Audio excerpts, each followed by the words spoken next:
Hello everybody, this is Joseph Ixchu with Premier Castle Realty and PCR Property Management. So today I want to kind of cover the July 2023 update for primarily Walsh Ranch. We call it the Walsh Report. However, we're also going to be looking at market trends in three areas: Aledo, Weatherford, and Fort Worth, to kind of give you an idea of what the housing market's doing, because that really relates to how you should think about either buying or selling a home. And if you're doing either, then please give us a call at 833-722-7853. We can give you a free consultation. We're also going to be talking about mortgage rates, how that's affecting the market in regards to demand.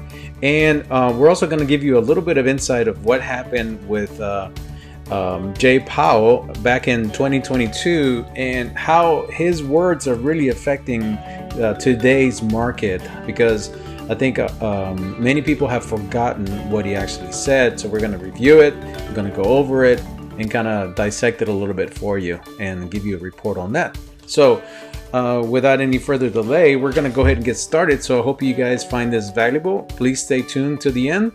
If you have any questions, give us a call. All right, here we go.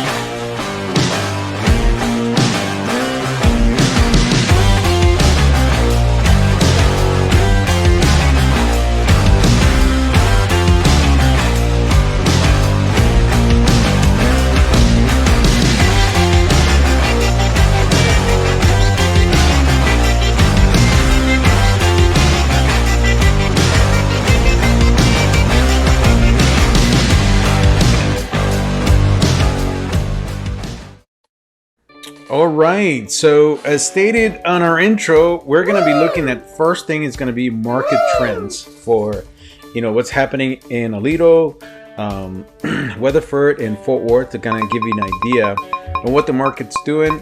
And we're going to go into the Fed report, and then we're going to go into interest rates, and then finally we're going to hit the Walsh report. So stay tuned for all of this. I think it's going to be very exciting, and hopefully you guys see how the market's being affected by what the Fed has to say. So actually what we're going to do is we're going to start with that to kind of set the stage for everything else that we're going to be talking about today. Because so what I want to do is I want to give you an idea and just refresh your memory about what the Fed, Jay Powell, said last year around August 22 when it relates to what the plans are to reduce inflation. Okay, you guys ready? Here we go.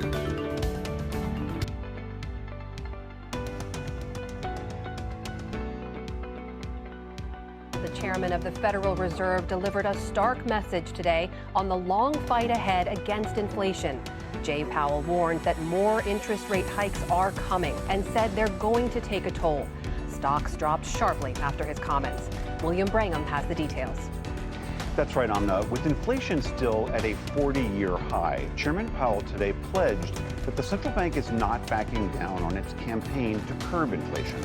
Powell spoke at the Fed's annual economic symposium in Jackson Hole, Wyoming today, and for a Fed chairman, he was pretty direct.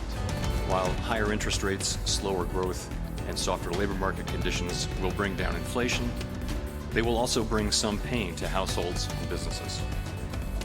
These are the unfortunate costs of reducing inflation. But a failure to restore price stability would mean far greater pain. More interest hikes are coming, and it will take a toll. On August 2022, the Fed stated their goals were to focus on slowing down the red-hot housing market, primarily what experts call an overheated spring housing market of 2023. Their plan is also to cause the economy to lose steam by attacking the red-hot labor market, curbing demand, therefore, reducing inflation. How does the Fed plan to slow down the housing market? Their statements are very telling and scary for homeowners and buyers alike. They use words like raising rates to a point where the demand for housing is destroyed and causes buyers to be priced out of the market. At the time of this speech, rates were climbing from 3.11% to 5.25%, and now as of August 2023, the interest rates have reached 7% for buyers with good credit. However, if buyers are purchasing condominiums or investment homes, rates can be in the 8s. Relating to the overheated spring market, experts say houses are overvalued to the point where 96% of the housing market is above what the local income levels can support. However, as we know, each community, city, and state may be in a different condition. Overall, experts say the market is still overheated, quoting a 19% increase in values as of August 2022. And it gets better. Not really. The Fed also plans to slow down the red-hot labor market. As stated in the speech, the plan will cause an uptick in unemployment, causing, and I quote, pain for households and businesses. Based on the Fed statement, this is the cost of reducing inflation. This declaration will force people out of work, increase unemployment, and trickle over the overall economy. These actions are now being felt in the housing markets. As housing inventory continues to decrease, homes stay on the market longer, new listings are not at the previous year's level, and interest rates have slowed demand throughout the country. We are facing a double-edged sword that will continue to shred the economy into 2024.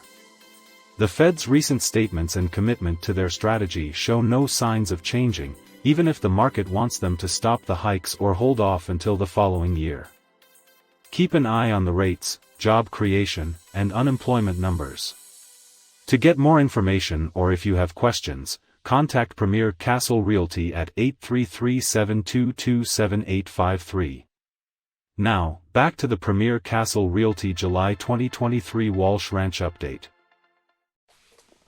Okay, great. So, as you can tell, their actions or their plans were to, do several things at once. That is to reduce the demand on housing, to reduce the labor market, and then reduce inflation. Both of these are supposed to do that, and end result will be to reduce the inflation rate. So, I wanted to show you exactly what's happening today in the market, so that you can see how these actions are affecting. Basically, the interest rates are affecting the everything as it relates to the economy.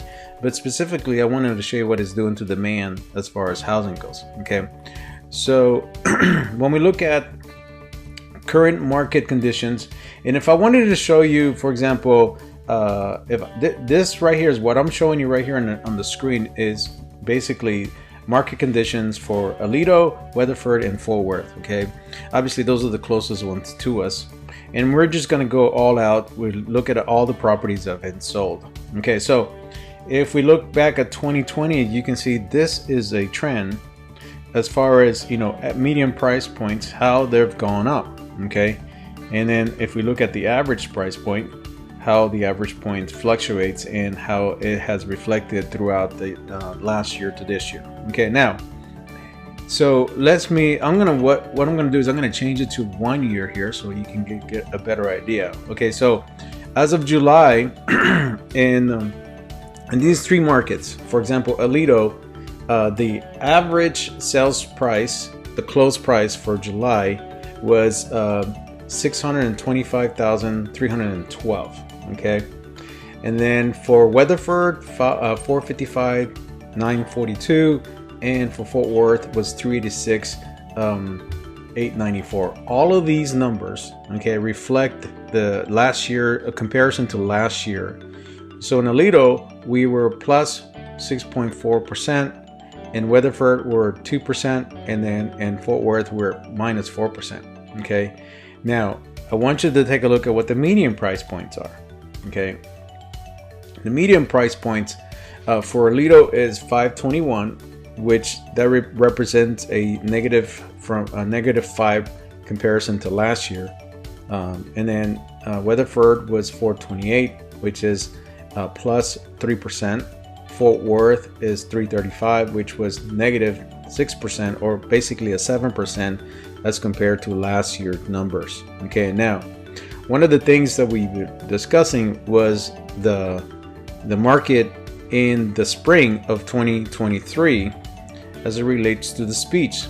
So if we go to April See, this is exactly what they were talking about in regards to the actual market information for March, April, May. So here we go. In March, the Alito house medium sales price was $555, and in Weatherford was $382, and then in Fort Worth was $335. As we went into April, it increased to, on the Alito side, to $587, $469, and $344 comparatively. Now, experts are saying that these prices are overvalued compared to the economy in certain areas. Now, how does that compare to Fort Worth? We're going to go and dive into details here a little bit, kind of give you an idea of that actual information. So let's look at original list price compared to basically how it represents in the market. So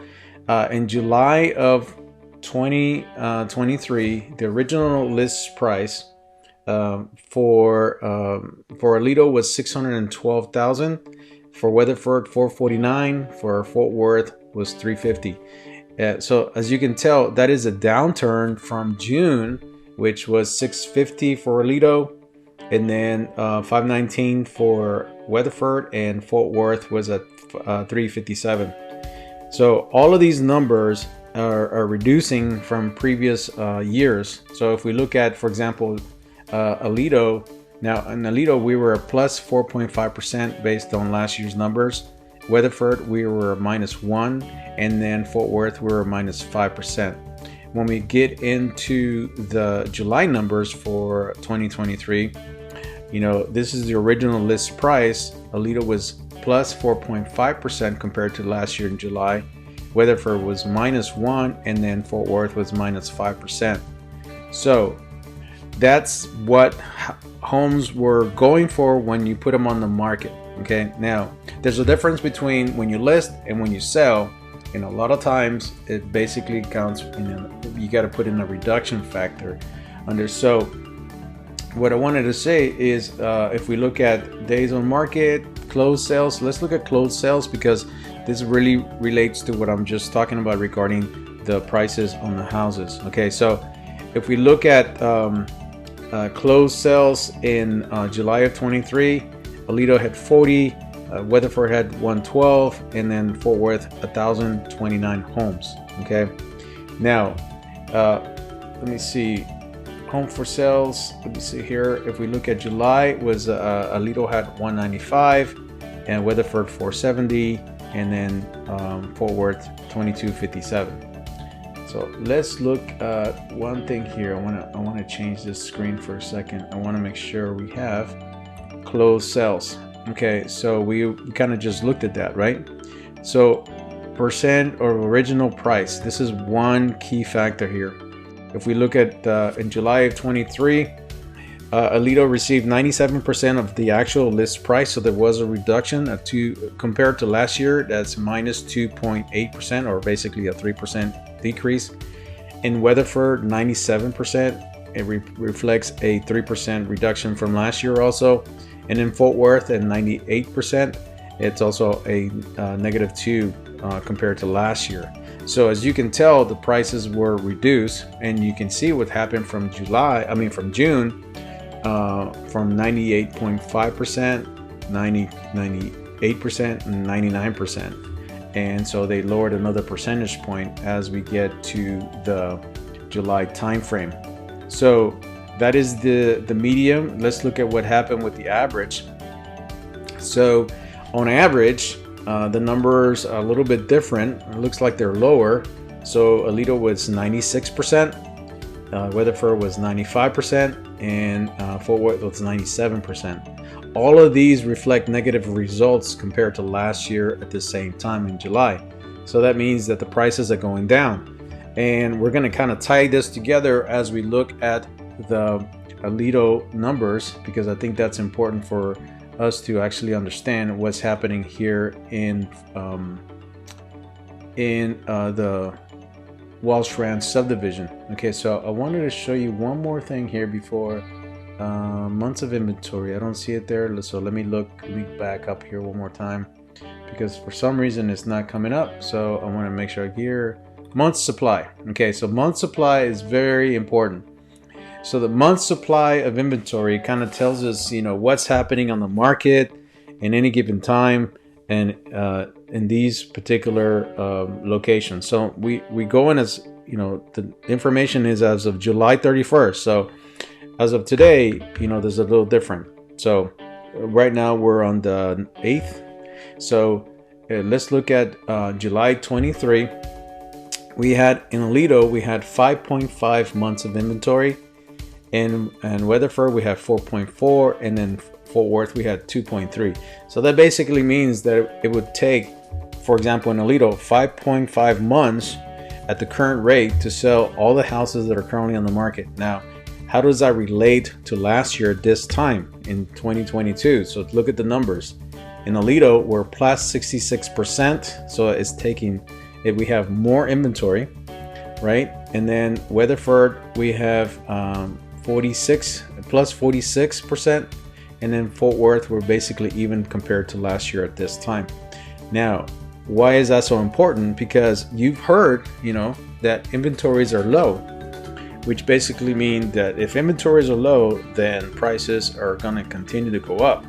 But then the other side of the sword is the fact that interest rates are causing demand to slow down because people can't afford these homes anymore. And that's what it was talking about, the homes being overvalued in certain areas compared to the supporting economy. So those are very concerning points. And so let's look at what we're looking at, days on market. So this is how many months of inventory we've had. And for example, just one point here, it also increased from June, as you can see the trend here. So all the way from January, okay, the inventory homes, or the homes that we have for sale, have continually increased as we went through the year, and it continues to increase as of last month. Okay, so we're in July. So in June, we had 5 months of inventory in Alito, 4.2 in Weatherford, and 2.2 in Fort Worth. So days on market on the medium side, it's been, Alito had 36 days on the market, Weatherford 47, and Fort Worth 18. So from the time that you actually put it on the market for sale, how long it took for you to get an offer, and then to close, most of the time it takes between 30 to 45 days. Okay, so on average, if we look at on average, Alito had 48, Weatherford 71, and Fort Worth 36 days on market. And so if you look at June, it was 58, 61, and 36. If we look at all the way at an April, 73, 88, and 51. Those are the numbers. February, it was on the market for 96 days, Weatherford 83, and Fort Worth 58. Okay, so let's go back to July. So the average days on market increased from last year by 26%. In Weatherford, it increased by 195%. And then in Fort Worth, another 125% increase. So the houses are staying on the market longer because the demand is lower, but also because inventories are low too. There's not a lot of supply out there. Typically that means that it's a seller's market. So we're going to go into exactly what that is here in a minute to kind of give you an idea of what to look for when you have your house on the market. Now, how are these numbers affecting everything else? So let's look at the mortgage rates. Okay, we talked to you about what mortgage rates are doing. So this right here tells you a little bit about what we're facing. When I actually started this video, getting all the information together and everything, it was like yesterday and the day before, and we were at 7.3. Okay, now we're at 7.6. So an increase of 3 points. And then that's on a 30-year fix. On a 15-year fix, we're at 6.42. Everything is plus, as you can see. On the 30-year jumbo is 7.13. On a 5/1 ARM, that's 7.6. 30-year FHA 6.72, and then a 30-year VA is a 6.75. So interest rates are continuing to go up, and obviously it's affecting the market, which is exactly what Jay Powell said in his presentation in August of 2022. Now, I found something very interesting that you probably will find it very eye-opening. So pending home sales, now this is actual live data, and they track it based on MLS information. So if we're looking at it goes from January 31st of 2001 into June of 1 of 2023. So this information is going to be pending sales data published monthly by the National Association of Realtors. The units that are displayed here are in thousands and seasonally adjusted for the annual rate. Okay, so let's look at this. This is what I found interesting when it came down to, let me see, pending home versus mean. Okay, no, this one right here. So this right here is really telling. Let me make it bigger here so you can see it better. Okay, one more time. I think this way is better. Okay, so as you can tell, so this line right here is the 30-year fixed rate. Now look at this. In 2019 it was 3.80. okay, and then 108,000 homes. And if we look at what is this, in February of 2020, the interest rates were at 3.47, 111,000. And then obviously we had this dip right here, which was, what year was that? April of 2020. So you know, this is when the pandemic started really affecting everybody, and you can see the big drop. Pending home sales were the 69,000. Okay, so then look at a 30-year fix in August of 2020. So let's go all the way to August. Let's see, October 2021 was a 3.07. Look at this number right here. This is April of 22. Okay, we are now at 5.46 and 91,000 homes. And look at this drop as the interest rate continued to go up and spiked. Look at the pending home sales. Okay, it's an inverted mirror, so it's like a mirror of each other. Look at that. So 30-year at 6.90, we had pending home sales at 77.1. So really the change happened right around here, where we had right there. I don't know if it's going to show me, but look at that, 88,000 with a 5.22 interest rate, and then it jumped to 77,000 with a 6.90 interest rate. And as you can tell, the numbers keep changing and keep lowering. So this is directly to what Powell was talking about, how the increase of interest rate, they're targeting the demand of the homes. Okay, so we have a double-edged sword that is speaking on the video, where we have low inventory and low demand. Okay, if you have low inventory and low demand, then that means that the homes are staying on the market longer, and that's exactly what we're seeing. And the demand is basically being destroyed systematically by the Fed. Okay, because people still want to buy, but they can't afford to buy. Okay, so, and let me show you how that comes into play.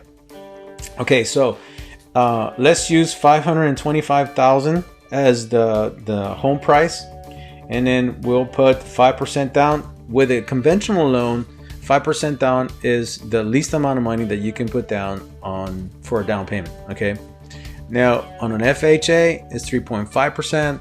On a VA, you can actually purchase a house on a VA loan. This is for veterans with 0 down. However, on all these programs, you're still going to have closing costs. Depending on the price of the home, your closing costs are going to differ. Okay, now if we look at this particular example, I'm just going to do it once, and right now it's at 7 point, what was the actual interest rates as of right now? So we're at 7.6. So at 7.6, okay, so if I put it here at 7.6, if we're only putting 5% down on the purchase of the home, you're talking about $26,250. You're financing $498,750, and at 7.6 on a 30-year fix, with these parameters now, insurance, taxes, and HOAs, try to match what we're seeing here in the area. So these results would be a monthly payment of $44.92. Okay, out of those $44.92, $29.34 is your interest payment. So you're paying over half of the monthly payment in interest. This is why the longer you keep your home, the more equity you're built, because the interest rates are built higher in the front, because if you sell it, the lenders are getting a lot of their investment money back. Okay, you got to keep in mind that when you get a mortgage, it's somebody else's investment, and the interest is basically what you're paying to hold for the mortgage. Okay, is their payback. So, but this is really important. So if you would keep this loan all the way up to its fruition, okay, this loan will be paid off in 2053. At that time, you would have paid $703,000 in interest on a $525,000 home. When you're financing $498,000, you will pay an additional $703,000. Okay. So your total cost of the mortgage, when you talk about the duration, is $1,201,000. Okay, on a $525,000 home, when you're paying at at 7.6. So what I want to do is I want to go back here and look at these rates over here. So let's take this rate here at the peak of the market, or of the selling frenzy back in August of 2020. So the interest rate was a 2.94. Okay, so let's look at 2.94 with the same parameters, just changing the interest rate. And so right now we're at 44.92. What is the magic? 32.40.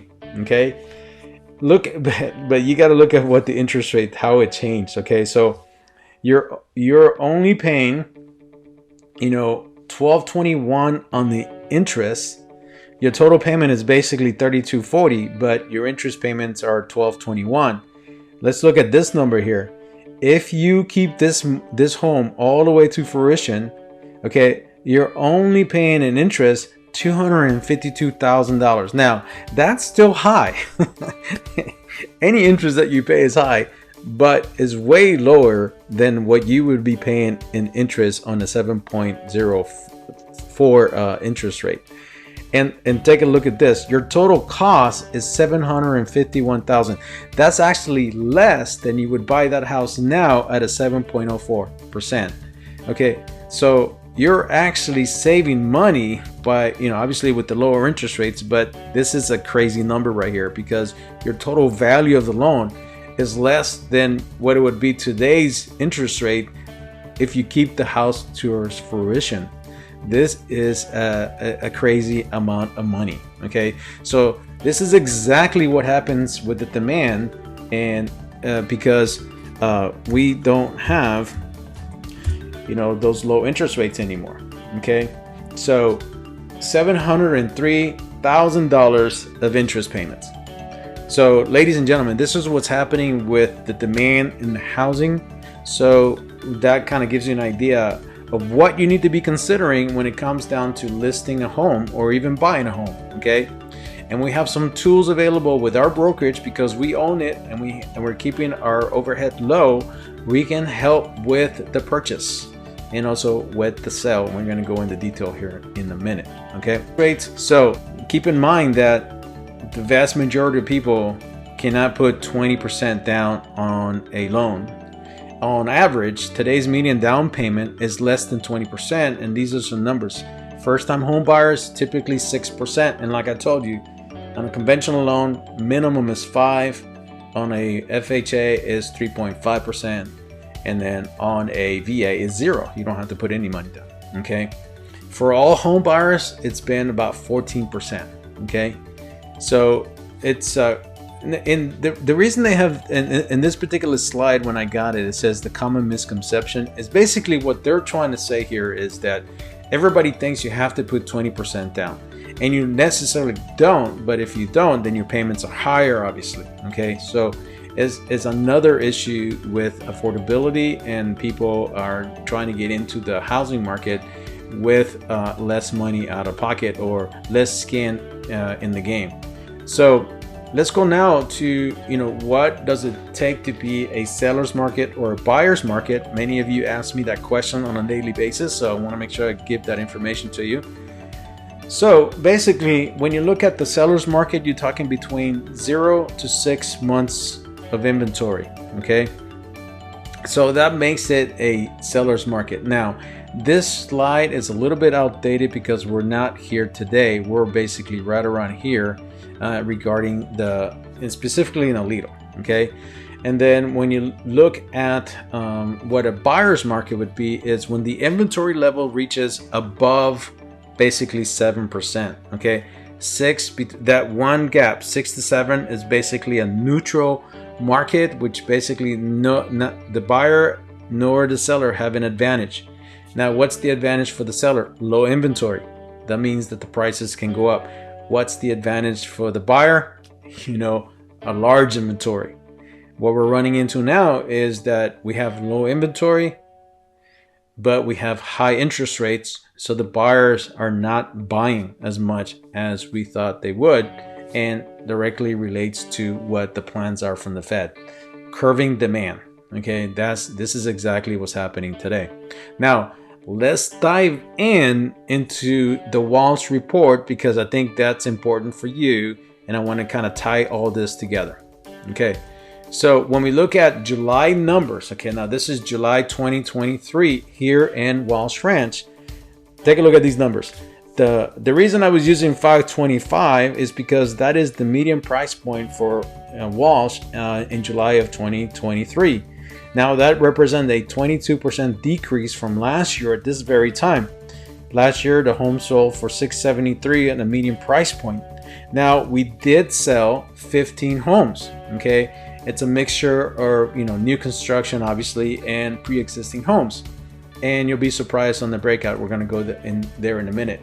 Now, that was the same number that was sold in July of 2022. So we're at 100%. Our current inventory of active listings is 54. We have a total as of July 31st of 61 homes on the market. And then so at 54 active, we had 6 pending as of July 31st, which basically means they're hopefully soon closing. And then we have 1 option at that time, which basically means that they were doing inspections and they were going to go into pending. So that number will switch over to the left. Kickout and contingency are 2 different contract options that you have. I'd like to explain that in more detail, maybe at a later date. And if you have any questions about it, give us a call at 833-722-7853. Okay, now let's look at days on market. So we discussed days on market, in the market previously to the Alito in Walsh Ranch, because we have such a drastic new construction schedule here and more homes are being built. That extends our days on market, because from the time that you go into a contract and it goes pending for new construction, it still may be at slab stage, then you still got framing and so forth. So that takes an extended amount of time. But however, if we look at 2022, we have about the same type of market here, which hasn't really changed that much. Now we had 84 days on the market back in 2022. And so it was a pretty big increase from last year to this year, as you can tell. Now, months of inventory. This is a very important factor. We were looking at Alito about 5.5 months. So basically what this tells us here in Walsh Ranch is this, okay? This is how you figure this number out. So you take a look at last year this time. So 15 homes sold last year. You add the inventory. So we had pending 6. So that means we had 21. If we divide 21 into 54, we actually get 2.6 days or 2.6 months of inventory. However, that's not a very accurate number in my opinion, specifically in this subdivision, because of the new construction and how long it's taken in pre-existing homes. So what I did was I looked at how many homes per month on average we sold in 2022, which was 9. I added the existing pending numbers, which is 6, so if we have 15, so if we divide 15 into 54, we get a 3.6, basically rounded up to 4. So we have a 4 months of inventory. Okay, currently as of July 31st. That's if we sold everything, it would take 4 months to sell what we have. However, we know that every day you drive down Walsh Avenue, you'll see new construction going on. When you drive up from the highway, you see new construction going on. So we can expect new construction to continue to happen here for a while. Obviously, we have the new homes or the new townhouses going up over there by the tennis courts and the gym. So as you can tell, all of this stuff is changing rapidly. Okay, so let's go into the detail on the numbers here on the sales. Okay, so as of July 31st, we had 15 closings. Okay, now the biggest thing that I want you to look at here is out of those 15 closings, we had 12 reductions, and that's between 2 to 18%. Okay, and 2 properties received 100% of asking price, and 1 property received 102%. So if you would look at the numbers here, you would say that those 3 properties basically were overvalued compared to the market because everything else had a reduction. However, everything depends on, buyers' want and needs, and also condition, price, and location, right? So let's look at these numbers a little bit closer. If you look at the line, the blue line that goes across, that is the closed price as it compares to the original list price. Okay, so this is what you got to keep in mind when you're about to sell your home. If you're going to list your home, you got to know what the market's doing so that you can basically target an audience. Okay, you can really focus on how soon you think you want to sell, and then how the price that you want to sell it at, and consider what's been happening in the market, and not only here at Walsh but also externally, because that is also your competition as it relates to new construction or pre-existing. No matter what, the surrounding area is always your competition. Okay, so no matter how nice this place is, there's still competition. Okay, so now let's look at the breakout of actual those closed sales. So 15 closing, so 6 of them were new construction, which represents 40%, and then 9 were pre-owned, which represent a 60%. Okay, so that was the breakout. Okay, out of those, let's look at this number. How many reduced? Okay, 80%, or 12 homes reduce their prices. Only 20% receive 100 or more. So when it comes down to when you're listing your home, you got to take this factor into consideration. Now, everything depends on how soon you need to sell. Do you have another house that you're purchasing and you need to close? Are you being moved out of the area by your company, or you're just running into a financial situation where you can no longer stay in the house? That's the factors that you got to keep in mind. And the latter is really happening more and more here lately because of the economy, as we already discussed. Okay, so how does that relate to the actual closing dates as far as days on market? So like I told you before, 12 reductions. The reductions were between 2 to 18%. And then as it relates to 2 received 100 and 1 received 102, it's reflected by the actual circles that I have on there.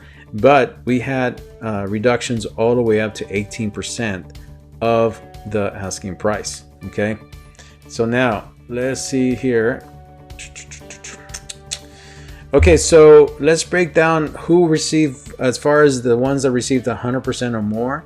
So 2 of the homes that were pre-owned received 100% or more, and one new construction. Okay, the actual property that actually received 102% was actually their pre-existing home. So one new construction, and then one other pre-existing home, and so got above 100%. Okay, so days on market, this really gives an eye-opening view of exactly what's been happening here. So remember I told you that the average was 147 days. but we were as high as 526. Okay, so it went from 6 days to 126 days. 526 days on the market. Okay, that is a long time, and it also depends on the situation of the home. Could it be a new construction? I think it was, and we can take a look at those numbers later. Okay, so as you can see, I want to kind of give you an idea of how much volume was actually sold in July. Now, at the listing value of $9,575,000, the closed value was $8,986,000. This represents those reductions. In total, the total amount that was reduced was $589,000. Okay, that's the price of a home. Okay, so that was a home reduction. That's a lot of money. Okay, so as it relates to the total reduction, so the average price reduction was $39,279. Okay, now keep in mind, if you're working with a company that offers a 6% commission, which by the way, the commission is negotiable, so that would be $35,944 in commission on average.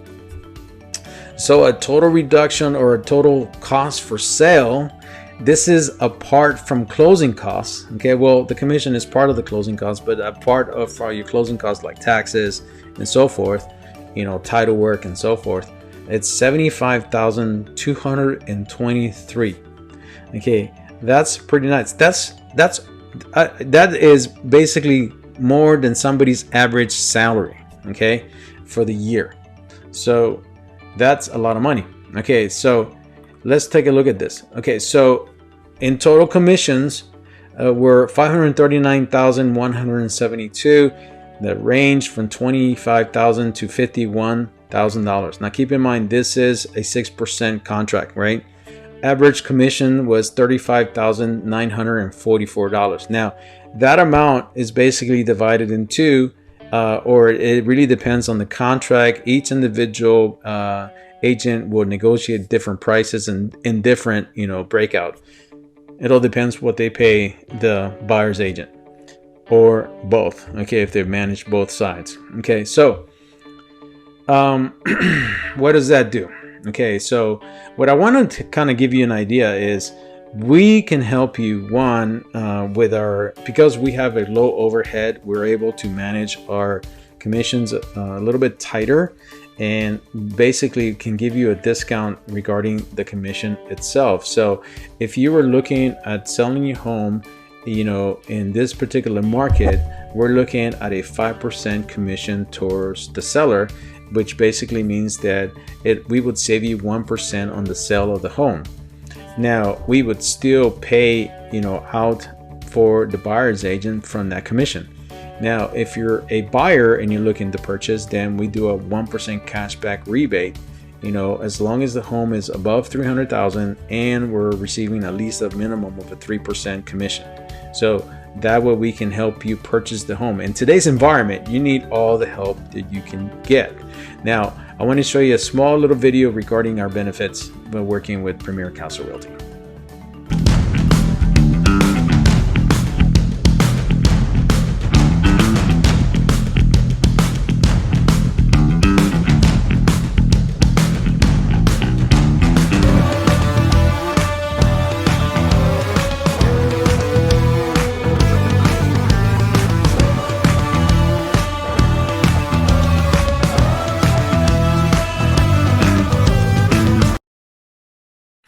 All right, so what I want to do now is kind of show you, let me get rid of this slide here because it's kind of bothering me in the background.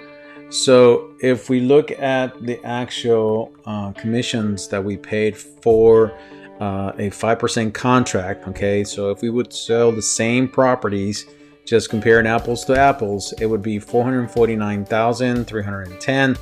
You're basically saving a total of $89,000 in commission, almost $90,000 in. Let's look at a side-by-side comparison, so you know.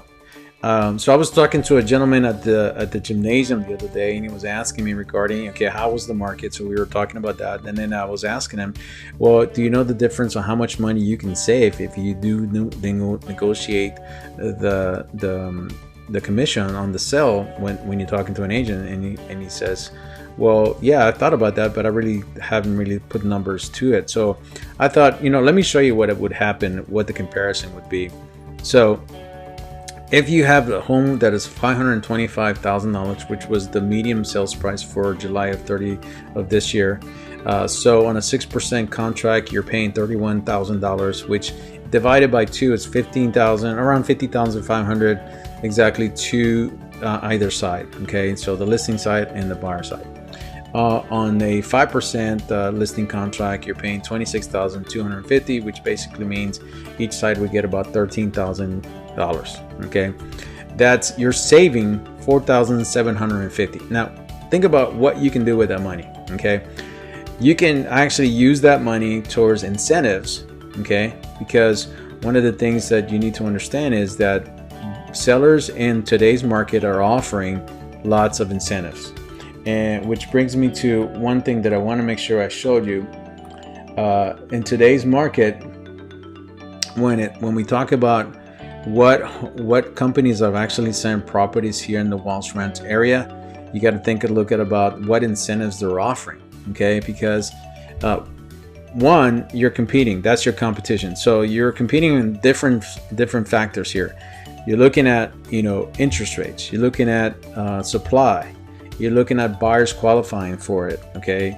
And then you're looking at new construction and the incentives that they offer for somebody to purchase a house. Now, you would say $4,750 on a 5% contract that you can use for whatever you like. You can use it for a vacation. You can use it for furniture. You can use it for your down payment, or you can use it for somebody's repairs. So maybe you have to do some repairs. Well, guess what? We're helping you by providing a good service. Everybody has the same tools and ability to use the MLS and all the marketing, the digital. As you can tell, we're pretty high in digital, using digital marketing with this presentation. So, but I wanted to show you exactly what homes. Obviously, you may know this already, and you probably go. These are the home builders that are here in Walsh Ranch. Okay, these guys are offering incentives for people to buy their new construction homes. So basically, a lot of the pending properties are new construction, and this is what happens. They're offering, okay, and I've heard these numbers from $20,000 to $30,000 in closing cost assistance. So what does that mean? That means that if you're pricing your home and you look at a home that it's a new construction by Highland or High Street or Britain Homes, and you may have the same model but it's older, guess what? They're offering them, okay, the price might be a little higher, or you're putting your homes at the same price because it's the same model, but you're not offering any incentives. So if they have a good real estate agent, they're gonna go and show them the new construction, and then gonna show them a pre-existing home, depending on the time frame. Maybe they need to move sooner or whatever. So most of these homes, or not all of them, but most of them, are offering incentives like $25,000 towards closing, and then an additional $25,000 towards a design center for upgrades. So that's a lot of money. And guess what it doesn't do? It doesn't change their list price. So they haven't lowered the prices. Now, do I see new construction homes lowering prices elsewhere? Yes. I haven't seen it here yet, but I think it might be coming if the market continues the way it is. Okay, so we've talked a lot about different things. We looked at the market overview. We looked at July numbers for Aledo, Fort Worth, and Weatherford. We looked at the details for Walsh Ranch. And I also have a property management solution for you. So give us a call at 833-722-7853. And also, for those individuals that may be listening to this and know of somebody that needs a property management company, we would appreciate the opportunity to basically present to them and give them some information about our services. Keep in mind that everything is a professional grade, and we provide as much service as we possibly can, and at a good price. Okay, so we add value by this information that we provide to you so you can kind of make an informed decision when you're about to buy or sell a home in today's market. So I just want to say thank you for listening. I hope you learned some information here that was valuable to you and that you can use it in the future. If you're looking to buy or sell, give us a call at 833-722-7853. And also if you need property management. Okay, thank you so much. Have a blessed day. Bye-bye.